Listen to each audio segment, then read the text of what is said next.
dia politik baru yang memberi lebih ruang main center atau rakyat itu sendiri sebagai penentu ni bukan hanya kerajaan atau pemerintah sahaja, malah kita lebih pakatan rakyat sendiri ya. Saya pergi pada Tuan.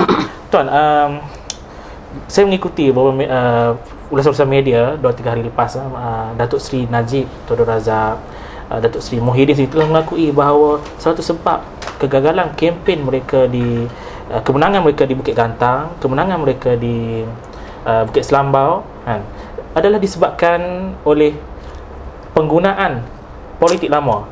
Maksudnya media mereka sudah melaporkan secara telus apakah hasrat rakyat Adakah dengan perkembangan ini bakal menggugat survival politik ataupun media-media baru seperti Siasah dan Harakat sendiri? Saya rasa benda ini memang biasa. Saya percaya Barisan Nasional kalau dia tidak sedar bahawa ini kehendak rakyat, mereka satu organisasi yang sangat silap lah. Dengan segala machinery yang ada, pasukan itu, pasukan ini, petugas itu, dengan kepelbagaian machinery ada. Saya percaya Barisan Nasional memang mengetahui bahawa pendekatan mereka adalah pendekatan politik lama dan memang sudah terkebelakang. Memang saya percaya mereka sedar. Persoalan yang besar yang berlaku sekarang adalah yang Datuk Seri Najib kata berubah atau berebah itu, mereka boleh buat ataupun tidak. Itu persoalan yang besarnya sekarang. Seorang kawan saya anggapkan bahawa Barisan Nasional ni adalah sebuah kapal lama yang sangat besar. Dan di atas kapal ini berbagai-bagai jenis orang ada, yang kebanyakannya ada kepentingan sendiri dan sebagainya. Dan walaupun kapten mereka kata kita kena berubah, kita kena pusing 360 darjah apa ke, tetapi setakat mana kekuatan yang ada pada kapal lama ni yang sangat besar ini nak berubah arah ini. Ini satu ujian besar kepada Barisan Nasional. Nah, kalau mereka, sebab tu apabila kawan-kawan bertanya apakah pendekatan yang sepatutnya diambil oleh Barisan Nasional, oleh kerajaan Datuk Seri Najib ini dalam menghadapi mood rakyat ini, saya rasa saya kata ada dua pendekatan. Mungkin kalau biar nak ambil apa yang saya sebut ni, silakanlah. Sebab itu adalah untuk kepentingan rakyat semua. Sebab kita tidak semestinya nakkan kerajaan berubah sebagainya, tapi nak bahawa rakyat dapat hidup dengan baik dalam mana-mana kerajaan. Kalau kerajaan tu baik, buat apa kita tukar? Kalau kerajaan tu dah baik. Yang besarnya misalnya, saya rasa ada dua pendekatan yang boleh dibuat. Pertama, dia menjadi sebuah kerajaan yang sangat baik. Misalnya apa yang dikatakan oleh Hamid Albar sehari sebelum beliau kehilangan jawatan sebagai Menteri Dalam Negeri. Akta penerbitan ini tidak diperlukan lagi. Saya nak tengok sekarang, bilakah masanya saya yang mengendalikan surat khabar Siasah ni boleh terbit secara harian selepas ini. Maknanya tak perlu lagi surat khabar akta mesin cetak ini. Bebaskan dengan media. Kalau masuklah akta ni, maksud dia UMNO sendiri pun sedang menuju kepada politik baru. Setuju? Ya, saya sangat setuju. Dan saya percaya ketika itu sebahagian rakyat akan menyokong dia. Dan kita lihatlah respon apa yang akan dibuat oleh Pakatan Rakyat ketika itu apabila respon kepada perubahan yang nak dibuat oleh UMNO yang dikatakan nak sokong politik baru ni. Saya rasa ini tak ada masalah, sebab kita kena ingat apa dia politik baru, iaitu mengamalkan nilai-nilai murni dan positif dan menolak nilai-nilai yang tak baik, yang negatif ini. Itu dia. Kalau Barisan Nasional nak membuatnya, saya percaya macam Tok Guni Aziz selalu sebut, kalau UMNO ni dah laksana Islam, apa kita parti ni kita hidup lagi? Masalahnya sekarang, ya PAS duduk berlawan dengan UMNO ni kerana UMNO tidak melaksanakan Islam. Sebab itulah ujungnya PAS. Jadi tak berbangkit masalah kita ni fanatik kepada PAS, wajib betul-betul pun tak ikut, tak berbangkit. Fanatik kepada Pakatan Rakyat kena ikut, tak berbangkit.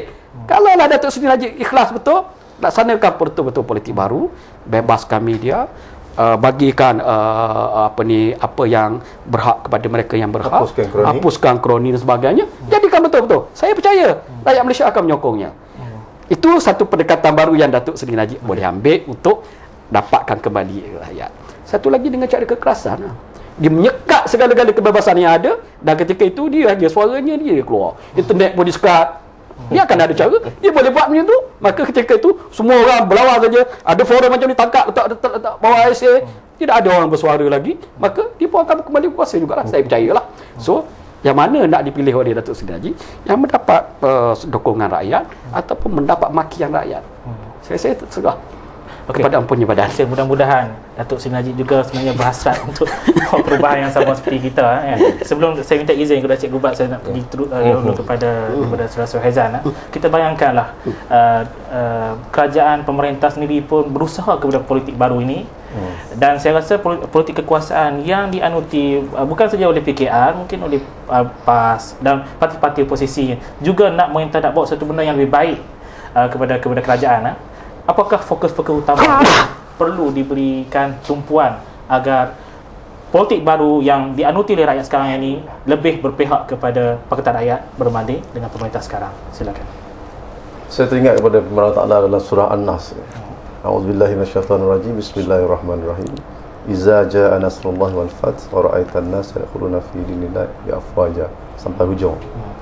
Ayat ini menyebut, Allah Ta'ala sebut, kata, apabila kemenangan itu hampir dan Allah Ta'ala beri kemenangan kepada Islam, maka rakyat akan berbondong-bondong masuk agama Allah ini, akan berbondong-bondong bersama-sama dengan Islam. Tapi pada masa itu Allah Ta'ala kata, apa yang nak dibuat pada masa itu adalah bertasbihlah kamu kepada Allah dan mohon taubat. Okey. Sekarang ini, dalam konteks ini, dengan kemenangan-kemenangan yang kita ada sekarang ini, kita jangan leka dan kita jangan, maknanya bila kita dah menang, kita tunjuk belagak dengan UMNO dan sebagainya, kita jadi ancam UMNO menang tahun 2004. Tapi sebaliknya kita ingat bahawa ini adalah kemenangan anugerah daripada Allah Ta'ala. Itu satu yang pertama. Maknanya segi pakatan itu mesti realize perkara itu. Ini kemenangan daripada Allah Ta'ala, bukannya kerana usaha kita. Sebab usaha kita memang ada, tetapi yang lain itu Allah Ta'ala yang bagi. Satu. Yang kedua, penekanan yang perlu diberi dari segi menjaga orang muda. Sebab pengundi-pengundi yang menyokong kita, bagaimana yang disebut dalam tadi, maknanya politik baru ni, penyokong kebanyakan adalah daripada golongan muda, orang-orang muda. Orang tua ada, bukan tak ada, tapi orang muda lebih ramai. Maknanya kita kena beri perhatian kepada orang-orang muda ini. Apa yang dikehendaki mereka, bagaimana kita nak approach pendekatan kita kepada mereka, kena lebih lagi. Ini barangkali Dewan Pemuda PAS Pusat dan juga AMK ni perlu beri perhatian kepada persoalan-persoalan orang muda ni. Dulu UMNO ada buat juga. UMNO ada buat, Barisan Nasional ada buat juga. Tetapi dia buat kepada bentuk hiburan, benda-benda yang melekakan dan sebagainya, itu saja. Tapi kita kena educate mereka ni lebih kepada benda yang fundamental untuk mereka bersiap sedia menjadi pemimpin pada masa akan datang. Walaupun benda tu agak berat, tapi itulah sepatutnya sebahagian yang mereka perlu hadapi dan pada masa akan datang. Itu yang kedua. Yang ketiga, dari segi dengan rakyat ini, rakyat sebagai pengundi ini, kita jangan jadi macam Barisan Nasional dulu. Bila mereka menang, mereka leka.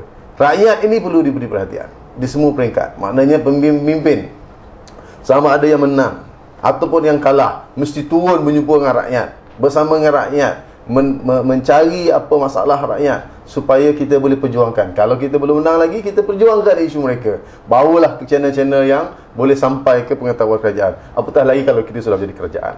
So kita tentulah kita boleh buat yang lebih baik daripada kalau kita kalah. Seterusnya adalah jaringan dalam Pakatan Rakyat ini. Kita jangan dilihat seperti Barisan Nasional sekarang ini. Once Najib announce sebagai meeting kabinet, sekarang ini sudah ada kedengaran di pihak MIC yang tidak puas hati kerana tidak diberi jawatan senior ministry. Begitu juga dengan MCA baru ni. Semalam dia blame Muhyiddin Yassin kerana menganggap masyarakat Cina ini tidak mengenang budi dan sebagainya. Ini tidak boleh berlaku sepatutnya keadaan ini. Perbincangan-perbincangan ini tidak, maknanya perselisihan pendapat antara dalam front ini tidak boleh begitu sekali. Kita boleh berselisih pendapat, kita boleh bertukar-tukar fikiran, tetapi dalam ruang lingkup yang munasabah dan juga dalam kawalan. Kerana ini tak terkawal, jadi itu dilihat rakyat, maknanya kita lemah. Kita perlu bina. Rakyat Melayu ni bagaimana?